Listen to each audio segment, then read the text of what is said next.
Gold, trusted gold buyers. మీరు తాకట్టు పెట్టిన బంగారాన్ని విడిపించి ఈ రోజు ఉన్న మార్కెట్ ధరకు కొనబడను.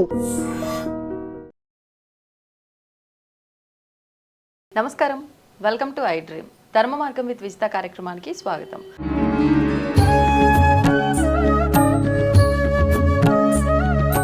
నమస్కారం అమ్మా. నమస్తే అమ్మ, ఎక్కువగా చిన్న పిల్లలకి కానీ ఎక్కువగా ఎవరైనా భయపడుతున్నా కూడా చెప్తూ ఉంటారు హనుమంతుడి ఆరాధన కానీ హనుమాన్ చాలీసా కానీ ఎక్కువగా పారాయణం చేస్తూ ఉండాలి అని చెప్పి. ముఖ్యంగా అంటే భయాన్ని వదిలించి ధైర్యంగా ఉండడం కోసమైనా హనుమాన్ చాలీసా ఇంకా ఏమైనా ప్రయోజనాలు ఉన్నాయా? లేదు నాన్న, విశ్వ నియమాల ప్రకారము ఒక శబ్దశక్తిని యంత్రంలో ప్రతిష్ఠేపించినట్టు, యంత్రంలో పెట్టినట్టుగా ఆ శబ్దశక్తిని అంతా యంత్రంలాగా చేశారు హనుమాన్ చాలీసాలో. ఆ యంత్రంలాగా ఉంటుంది. 40 చౌహాన్లు ఏవైతే ఉన్నాయో ధ్వని వైబ్రేషన్ కలిగి ఉంటుంది. అవి మన షట్చక్రాలన్నింటినీ ఓపెన్ చేస్తుంది. అంటే ఏమవుతుంది, దిష్టి తగిలినా ఏదన్నా భయాలున్నా ఇవన్నీ క్లోజ్ అయిపోతాయి కదా, అవన్నీ ఓపెన్ కావడానికి. నాకు ఒక ఆవిడ ఫోన్ చేసి, నేను చాలా ఇబ్బందుల్లో ఉన్నాను, ఆర్థికమైన ఇబ్బందులు, చాలా కష్టాల్లో ఉన్నాను, ఆరోగ్యం బాగాలేదని చెప్తే నేను వాళ్ళకి చెప్తా, 41 రోజు మీరు హనుమాన్ గుడికి వెళ్ళండి, హనుమాన్ చాలీసా చదవండి. చదవగానే చాలా మార్పు కలుగుతుంది నాన్న, చాలా మార్పు కలుగుతుంది. మనకు తెలియకుండానే మనలో మూలాధార చక్రము ఓపెన్ అయిపోతుంది. మూలాధార చక్రం అంటే హనుమంతుడికి బలము. ఆ బలం మనకు వస్తుంది, వీరత్వం కలుగుతుంది, అజేయమైన శక్తి మనలో వస్తుంది. ఆ ధ్వనుల వల్లనే మనలో భయము, అస్థిరత కూడా పూర్తిగా తొలగిపోతుంది. లా ఆఫ్ వైబ్రేషన్ చేసి మన మూలాధార చక్రం యాక్టివేట్ అవుతుంది.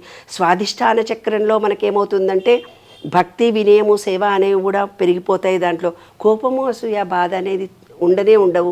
మణిపూరక చక్రము అయితే ఒకళ్ళు ఫోన్ చేసి, మాకు ఆరోగ్యం బాగాలేదమ్మా, మా కొడుకుని ఆపరేషన్ థియేటర్కి తీసుకెళ్తున్నాను, ఆపరేషన్ చేయాల్సి వస్తుంది, కాళ్ళు చేతులు 2 పడిపోతున్నాయి, ఆయనకి ఏదో నర్వస్ ప్రాబ్లం ఉందంటే, నేను ఇప్పటిదాకా ఏదైతే తప్పు చేశానో, నేను ఎవరినన్నా కష్టపెట్టుంటే క్షమించండి అని మనసులో అనుకొని వెళ్ళండి. నా వల్ల ఏ జన్మకైనా, ఏ మనిషికైనా మనసుతో కానీ, మాటతో కానీ, శరీరంతో కానీ అని అంటే, ఆవిడ వాళ్ళ ఫోన్ చేసి, నిజంగా నేను దండం పెట్టుకుంటూ పోయానమ్మా, మా అబ్బాయికి ఆపరేషన్ కాలేదు, మందులతోటే ఏదో ఇంజెక్షన్ తోటే తగ్గిపోయిందని వాళ్ళ ఫోన్ చేసి చెప్తుంది. కాబట్టి మనం ఏదైతే కృతజ్ఞతాభావాన్ని ఇలా హనుమాన్ చాలీసా లాంటిది పవిత్రమైన ప్రేమ, భక్తితోటి మనం చదువుతామో, మనలో అసూయ, కోపము, ద్వేషం పోతాయి నాన్న. మణిపూరక చక్రం యాక్టివేషన్. మణిపూరక చక్రం అంటే చెప్పాను కదా, సముద్రం దుంకడము, లంకా వెళ్ళడము, సంజీవిని తీసుకురావడం, ఇలాంటి గొప్ప పనులన్నీ చేయాలంటే మన శక్తికి ఏమైందే, తిన్నవా లేదా, ఎట్లా కూర్చున్నాం అంటాం కదా. అంటే అర్థం ఏంటిదంటే, మన మణిపూరక చక్రం వీక్గా, డల్గా ఉన్నోళ్ళు ఇలా పడిపోతున్నట్టుంటారు. మనమేమో గట్టిగా మాట్లాడిస్తుంటాం. మణిపూరక చక్రం యాక్టివ్ మనకి. అనాహత చక్రం భక్తి, ప్రేమ కలిగినటువంటిది. ఈ రాముడిని అనాహత చక్రంలో ఎక్కడుంటావనైనా, రాముడు ఎక్కడున్నాడో చూపించంటే చూడు అన్నాడు. అంటే హృదయంలో ప్రేమ, కృతజ్ఞత, కరుణ. ఆయన నిరంతరము రామసేవ చేస్తూ రామ అంటూ సేవ చేస్తూ, విశుద్ధి చక్రం ఏమి సృష్టత, జ్ఞానము, ధర్మాన్ని కూడా అందువల్ల మనం ఎప్పుడైతే హనుమాన్ చాలీసాను రిపీటెడ్గా చదువుతూ పోతాం, మూలాధారము, స్వాదిష్టము, మణిపూరకము, అనాహతము, విశుద్ధి చక్ర యాక్టివేట్ జరుగుతూ పోతుంటుంది. అంటే ఈ అనంత విశ్వ చైతన్యానికి మనము లింక్ కలుగుతుంది. సెల్ ఫోన్కు ఛార్జింగ్ పెట్టుకున్నట్టుగా మనకు ఛార్జింగ్ అయిపోతుంది. అంటే ఏంది, హనుమంతుడు అనేవాడు వ్యాకరణ పండితుడు, వ్యాకరణంతో కనెక్షన్ ఇచ్చాడు. ఆయన జ్ఞానసాగరుడు, మనను జ్ఞానంలో ముంచుతున్నాడు. ఇలాగా అష్టసిద్ధి నవనిధికే దాత జ్ఞానం చెప్పింది. ఏవైతే దరిద్రమైన ఇబ్బందులు పడుతున్నారో మీరు హనుమాన్ చాలీసా చదువుకోండి, ధనవంతులు కూడా అయిపోతారంటారనమాట. తర్వాత సహస్రార చక్రం ఉంది. అంటే రాముడితో మనం పూర్తిగా ఏకత్వం కలిగి ఉండడము, జీవాత్మ పరమాత్మ 2 ఒకటే అని. ఇలాగా ఏవైతే మనము హనుమాన్ చాలీసాని మనం మళ్ళీ ఏం చేస్తాము, 40 రోజులు చదవండి రా బాబు, 41 రోజులు చదవండి రా బాబు, 21 రోజు. అంటే ఏదైనా ఒక ఆహార పదార్థం మనం తిన్న తర్వాత 40 రోజులైతే జీర్ణంలో అవి కావలసినటువంటి ధాతువుల రూపం పొందుతాయి. 40 రోజులు పడుతుంది మనం తిన్న ఆహారము పూర్తిగా ఎనర్జెటిక్ అయ్యి అవి ఆ ఫలితాన్ని ఇవ్వడానికి. మన డిఎన్ఏలో కొన్ని పాపాలు చేసుంటాం, పితృదోషమో, మాతృదోషమో, ఏవేవో దోషాలు అంటుంటారు. అందుకని ఏం చేస్తారు, హనుమాన్ చాలీసా నువ్వు 40 రోజులు చదువు అంటారు. ఎవరైతే మెడిటేషన్ చేసి 40 రోజులు చెయ్యి అంటారు. యోగా ప్రాక్టీస్ చేసి వారం రోజులు చేసినా నాకు అంతా ఏం బాగలేదు, వారం రోజుల్లో బాడీలో ఏం చేంజెస్ రావు. మెడిటేషన్ చేసుకొని ఓం రామ్ రామ్ రామ్ అని నువ్వు రామనామాన్ని జపాన్ని చేసినా వారం రోజుల్లో 10 రోజుల్లో రాదు. ఏదైనా 40 డేస్ చేస్తే 40 డేస్లో ఏమవుతుందంటే ఈ చక్రంలో ఉన్నటువంటి బాడీలో ఉండేవి డిఎన్ఏలో ఒక ఎంజైమ్ నుంచి ఇంకో ఎంజైమ్ తయారు కావడానికి నువ్వేదో పాపం చేసావు, ఆ పాపం అంతా తొలగిపోయి పుణ్యం రావాలి అంటే 40 రోజులు పడుతుంది.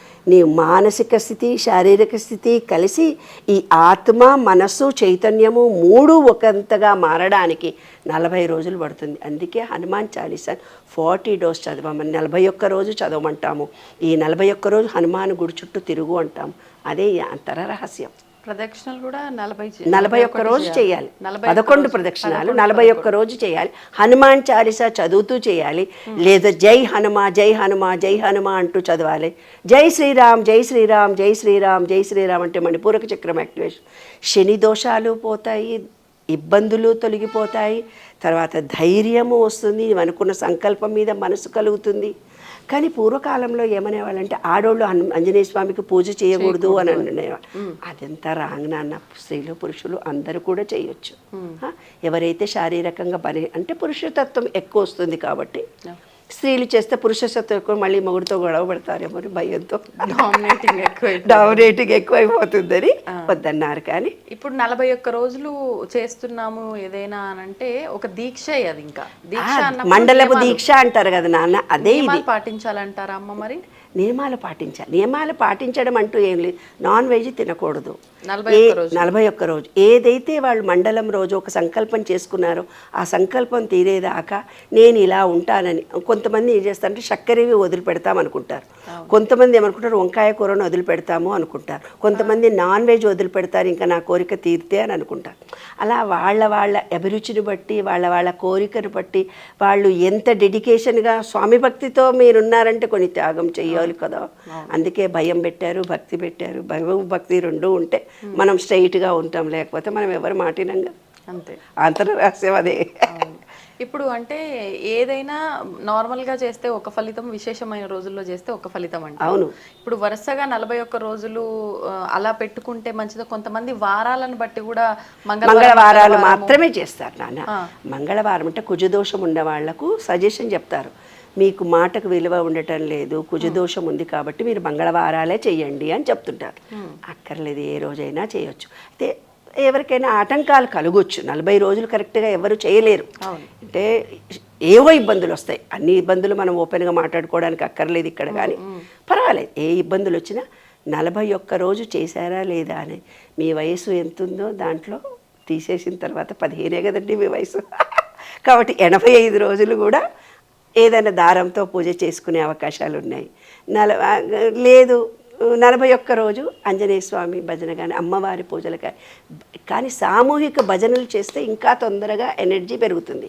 అందుకే ఊర్లలో ఒక ఆంజనేయ స్వామి గుడి ఉండేది, భజనలు చేసేవాళ్ళు. మంగళవారము ఆదివారము భజనలు చేసి ఆ భజనల ద్వారా అమోఘమైన చైతన్యాన్ని పొందేవాళ్ళు. ఆ సామూహిక చైతన్యంతో భజన చేస్తూ రామ్ రామ్ రామ్ రామ్ జై హనుమా జై హనుమా జై అంటున్నప్పుడు నీ బాడీలో సబ్కాన్షియస్ మైండ్ ఇంకో ఆలోచనకు పోదు చూడు. ధ్యాస అంతా ఇటే ఉంటుంది. ధ్యాస అదే మెడిటేషన్ చేస్తూ ఇట్లా కూర్చున్నాం అనుకో, ఆ బుర్ర ఎక్కడెక్కడో కోతిలాగా పరిగెత్తుతుంది, మళ్ళీ ఆంజనేయ స్వామి అయిపోతాడు.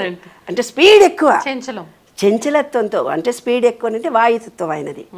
చిన్నగా కావాలంటే చిన్నగా అవుతాడు, పెద్దగా కావాలంటే పెద్దగా అవుతాడు, గట్టిగా ఉండాలంటే గట్టిగా ఉంటాడు, బలంతో ఉండాలంటే బలంతో ఉంటాడు. మనుషులు పిల్లలకు అందుకే మనం చిన్నప్పుడు ఏం చేస్తామంటే ఆంజనేయ స్వామి స్తోత్రం నేర్పించడము, జై హనుమాన్ రా నీకు బలం వస్తుంది అంటే కొన్ని రకాలైన బలాలు పిల్లల నుంచి దూరం చేసుకోవడానికే మనం హనుమంతుడి పూజలు పిల్లల చేత ఎక్కువ చేయిస్తాం. అలాగే సామూహిక భజనలు చేస్తే ఇంకా మంచిది. ధన్యవాదాలమ్మా.